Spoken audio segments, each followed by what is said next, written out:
অর্থাৎ যদি আপনার টেবিলের সাথে যদি স্পর্শ করে কোনো বিষয় বা বস্তু, তাহলে আমি কি বসাবো ভাই? অন বসাবো। ভালো করে খেয়াল করেন, আমার এখানে স্পর্শ করছে টেবিলে একটা বস্তু, কিন্তু উপরে, তাহলে আমি কি দিব ভাই? অন। এখন কোন একটা বস্তু ধরেন মূলত টেবিল থেকে উপরে, টেবিল থেকে কি ভাই? কিন্তু ওটার সাথে আপনার যে স্পর্শ, যেটা স্পর্শ করা নেই, সেক্ষেত্রে আমি কি দিব ভাই? ওভার। অ্যাবভ তো আছে, কনফিউশন না। অ্যাবভ আর ওভার মধ্যে কিঞ্চিত পার্থক্য আছে। চলমান আর স্থির থাকবে। ওভার যেটা, এটা একটু চলমান থাকবে, মানে একটু গতিশীল, এটা স্থির থাকবে। আর অ্যাবভটা কি থাকবে? যেমন ওভার ব্রিজে যখন চলাচল করে রাস্তাটা, ওভার ব্রিজ থাকে না ভাই, ওটা কি মানুষজন চলাচল করে না সবসময়? আমরা কি করি যে অ্যাবভ ব্রিজ বলি, বাংলায় আমরা নাম ওভার ব্রিজ। উদাহরণ পরে টু দিকে কি বোঝায়? গতিশীল হয়েছে নির্দিষ্ট দিকে, ক্লিয়ার? নির্দিষ্ট দিকে যাচ্ছে। ফ্রম, তারপরে ইন, এটা ভিতরে নাকি বাইরে দিচ্ছে?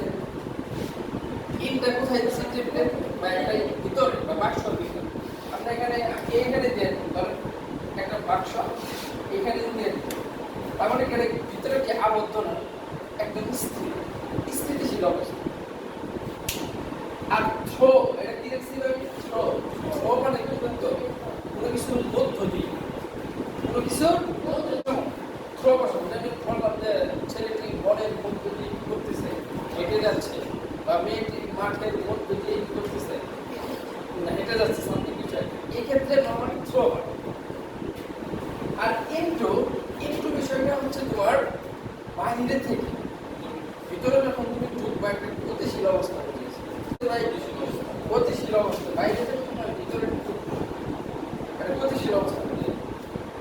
আবার আউটসাইড, আউটসাইড বলতে তোমার কি হয়? বাইরে। আন্ডার মানে কি? নিচে। আন্ডার মানে নিচে। এখন এটা কি আমি মিলাই দিচ্ছি? ধরুন আমি এখানে কি বললাম, ভিলুটা হচ্ছে তোমার, এটা চলমান ঠিক আছে, অন্য ক্ষেত্রে যেমন টেম্পারেচার, আমরা বলি যে আজকে আমার টেম্পারেচার একদম 0 ডিগ্রি, ভিলুর নিচে চলে গেছে বা একদম নিচে চলে গেছে, এই যে টেম্পারেচার, ক্লিয়ার? এখন আমরা আসি, আর মাটি স্পর্শ করে যদি উপরে থাকে তাহলে স্যার অনেক উপরে। লজিক এটা কাছে আপনাদের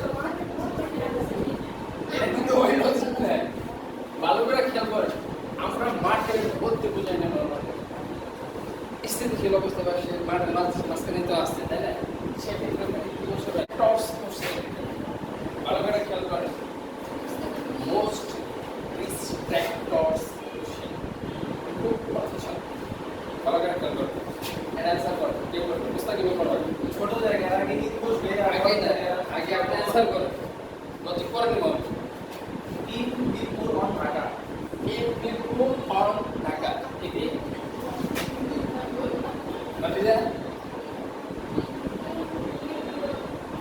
মানে মুস্তাকিমের সাথে সহ, মুস্তাকিমের সাথে সহ যাব অন মিরপুর ইন ঢাকা। এটার নাম সময়, এটার নাম পড়া নাই মারিয়া। কিভাবে? নির্দিষ্ট স্থান, কিভাবে? নির্দিষ্ট স্থানের আগে অলওয়েজ আমার এক বসে, কি বসে আমার আস্তে, এত খুশি হল না। নির্দিষ্ট স্থানের আগে আমার কি বসে ভাই? এক বসে। নির্দিষ্ট সময়ের আগে আমার কি বসে? এক বসে। নির্দিষ্ট সময়ের আগে আমার কি বসে? এক বসে। এখন কথা হলো, মাথায় কোনটা রাখবে? নির্দিষ্ট স্থান থাকলে এক বসে ঠিক আছে, কিন্তু নির্দিষ্ট স্থানের আগে ইনত বসে। মিরপুর একটা নির্দিষ্ট স্থান, ঢাকাও তো আমার নির্দিষ্ট স্থান। এই ঢাকা আমার নির্দিষ্ট স্থান না, মিরপুর আমার নির্দিষ্ট স্থান, তাহলে বইলে তো দুটাতে আমার এক হওয়ার কথা, দুটাতে আমার এক হওয়ার কথা না। কিন্তু এইখানে কেন দুটাতে অ্যাড হবে না? কারণ হচ্ছে ওই যে আমি নির্দিষ্ট বললাম, ওই নির্দিষ্টটা যদি আপনার ছোট স্থান হয় অপেক্ষাকৃত, সেক্ষেত্রে আমি অ্যাড বসাবো। আর যদি একই সাথে অপরটা যদি বড় স্থান থাকে তাহলে সেখানে আমি ইন বসাবো। আচ্ছা, ক্লিয়ার? লজিকটা বুঝছেন তো? তাহলে মিরপুর বড় নাকি ঢাকা বড়? অবভিয়াসলি আমার ঢাকা বড়, সেজন্য এই যে মিরপুর নির্দিষ্ট স্থান, এইখানে হবে আমার অ্যাড। এইখানে আমার কি হবে ভাই? অ্যাড হবে। অ্যাড মিরপুর কোন ঢাকা ভাই? ইন ঢাকা। কারণ আমার মিরপুরের থেকে কি ঢাকাটা বড় না? অবভিয়াসলি ঢাকাটা বড়। এখানে আমি মিরপুর দিলাম না, ধরেন এখানে আমি ঢাকা দিলাম। কি দিলাম? এইখানে আমি ঢাকা দিলাম, আর এইখানে আমি ঢাকা না দিয়ে আমি বিডি দিলাম। এখন কি হবে? এখন কি কোনো কিছু পরিবর্তন হবে নাকি এটাই থাকবে? এটাই থাকবে না। কারণ এখন আমি কি বলছি? At Dhaka dash BD. তার মানে কি ঢাকা কি বাংলাদেশ?